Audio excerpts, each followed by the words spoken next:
Hi babes, let's go through the process of this look today.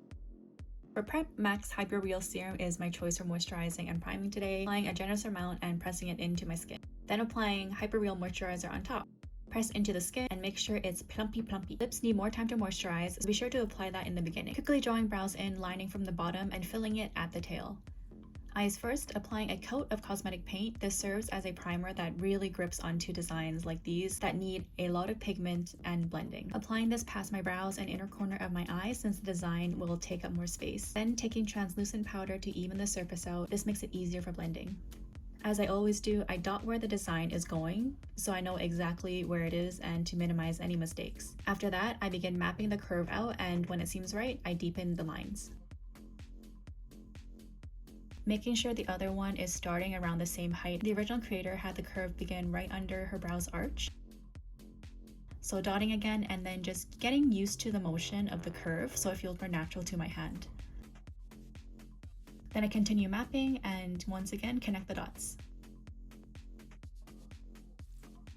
Happy little mistake, screw you, simply cleaning that off with my soul-sucking black Q-tip and then adding a curve that makes sense. Draw a straight wing parallel to the one above, lining your upper lash line and gently extending the ends. Switch to an angled brow brush just to get in tighter. Small clean blending brush, start blending where you drew the lines. Stay tight at the lines with tiny circular motions and a very light hand. You don't have to move beyond the line much, it'll diffuse on its own. If you want to make sure you blend with the lighter hand, hold the handle far away from the bristles. The closer to the bristles means more control, but sometimes can be too heavy for blending, while farther away you can feel it's more gentle on the blend. When painters want to create a gradient, a fluffy brush and a light hand is the way to go. Try it out and let me know if you can feel and see the difference. Follow the line and continue blending the entire line, making sure not to go too far to the middle.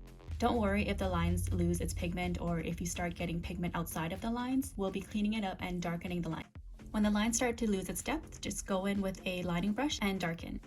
I'm going back and forth between deepening the lines and blending until you're satisfied. With another clean, tiny brush, I picked up a light blue and followed the curves.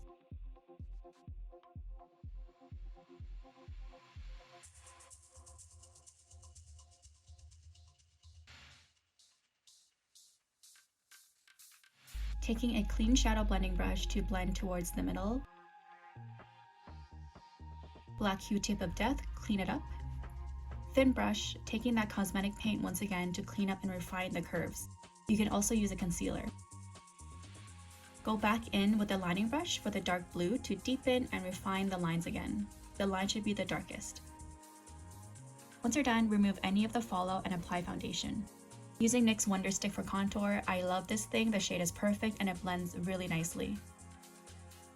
Concealer to cover the redness around my mouth. This one is full coverage and very lightweight. I'm bouncing the contour into my skin and not dragging. To bring attention to your pretty eye design, apply a very light foundation under the eyes to brighten them the F up. One of my favorite parts of applying makeup. Using cream blush and a stipple brush, tapping it on my cheeks and a little bit above my brow to bring some color back to my face. Nice powder to rid the shine and pull everything together. MAC Prep and Prime Lip, that's it for a bit. Tight lining my upper waterline to make sure there's no gap between the real lashes and the false lashes. One of the best and easiest lash glues ever, 2-in-1 lash glue and liner. Apply the liner first and straight away apply the lashes. Bottom lashes, I'm using NARS Climax. Using the tip of the wand, the product is very saturated there, so I use it to coat each individual lash. I switch between going back and forth to coat it, so my lashes get more product this way, and if it clumps, I just hold the wand like normal to brush it out. If you be liking this tutorial so far, please give me a like and subscribe. Truly appreciate your support. I decided just to do this one eye because I like the contrast between the naked eye and this blue blade-like eye. Thanks so much for watching.